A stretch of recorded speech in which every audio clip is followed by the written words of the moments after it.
వచ్చిన మీ అందరికీ కూడా మరొకసారి అభినందనలు తెలియజేస్తూ జై తెలంగాణ, జై కేసీఆర్.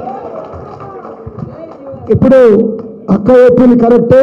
ప్రజలను పెద్దసారు గుర్తు చేస్తారు. ఇంటింటికి ప్రతి ఇంట్లో సంతోషం, ప్రతి ఇంట్లో ఆనందం అని గుర్తు చేస్తారు. చిన్న సార్నేమో కేటీఆర్ సార్ని. సార్ అంటే ఎవరు మరి? Father of the Telangana KCR అయితే మన future of the Telangana KTR. ఒక నిమిషం, ఒక దండం పెడతా రాగే ఒక్క అయితే is not a man, is a power. తెలుసు కదా? తెలుసా లేదా? వెంబడవాడి ముఖ్యమంత్రి వెంటాడి వేధించి వెంటాడి ప్రతి నిత్యం నిద్రలో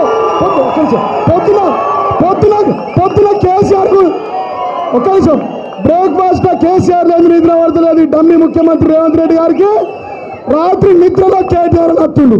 రాత్రి 12కి వదిలేకు లేచి తమ్మని కేటీఆర్ అంటున్నట. మా వదిలే అరే ఏం పుట్టింది రాబాయి నీకు, అప్పుడేమో అట్ట తలుగుతుంది, ఇప్పుడేమో ఓడి గెలిచినా కానీ ఇట్ట తలుగుతున్నావు అంటే నాకు ఒక్కటే రెండే కోరికలమ్మా. పొద్దున కేసీఆర్ పేరు లేకపోతే నాకు నిద్ర కాదు. దేవుడు రాత్రికి నాకు నిద్రలో కేటీఆర్ పట్టుకున్నాడు. రేపేం మాట్లాడతాడో భయం. పొద్దున ఇక ఇంకో బాధ ఏంటంటే అరే 20 నెలలు అవుతుంది నా పేరు తీయాడు కేసీఆర్. అరే రామ ఇది ఎక్కడరా నాయన నా బాధ. 20 నెలల్లో ఒక్కసారి కూడా పేరు తీయాలంటే నీ పేరు ఎందుకు ఇస్తారో, నువ్వు రాక్షస జాతి అవుతుంది. అంతేనా కాదు?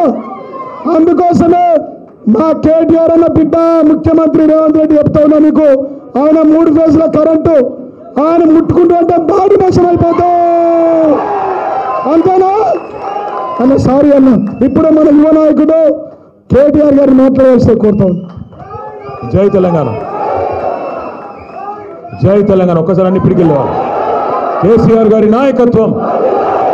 ముందుగా సోదరి వాళ్ళ తిరిగి సొంత గుటికి చేరుకున్న మా ఆడబిడ్డ శ్రీమతి విజయభారతి గారి గట్టిగా చప్పట్లతో స్వాగతం చెప్పాల్సిందిగా కోరుతూ, గౌరవనీయులు నిజామాబాద్ జిల్లా పార్టీ అధ్యక్షులు మాజీ శాసనసభ్యులు ఆర్మూర్ సోదరులు ఆశన్న గారి జీవన్ రెడ్డి గారికి, పెద్దలు రంగారెడ్డి జిల్లాని తన సమర్థ నాయకత్వంలో గత 25 సంవత్సరాలుగా ఆనాడు డాక్టర్ వైఎస్ రాజశేఖర రెడ్డి గారికి ఎట్లాగైతే ఒక చెల్లెమ్మగా ఆనాడు వారితో పాటు కలిసి నడిచినారో, ఈరోజు మరొకసారి కేసీఆర్ గారికి ఒక సోదరిగా మరి రంగారెడ్డి జిల్లాని అత్యద్భుతంగా ముందుకు తీసుకెళ్తున్న పెద్దలు మాజీ మంత్రివర్యులు మా అందరి అక్క, పోరాటానికి ప్రతీక మా ఆడబిడ్డ శ్రీమతి సబితా ఇంద్రారెడ్డి గారికి, గౌరవ మాజీ ఉప ముఖ్యమంత్రి అన్నగారు, తొందరలో స్టేషన్ గన్పూర్లో ఎలక్షన్ వస్తే తప్పకుండా అక్కడ మళ్ళీ తిరిగి కాబోయే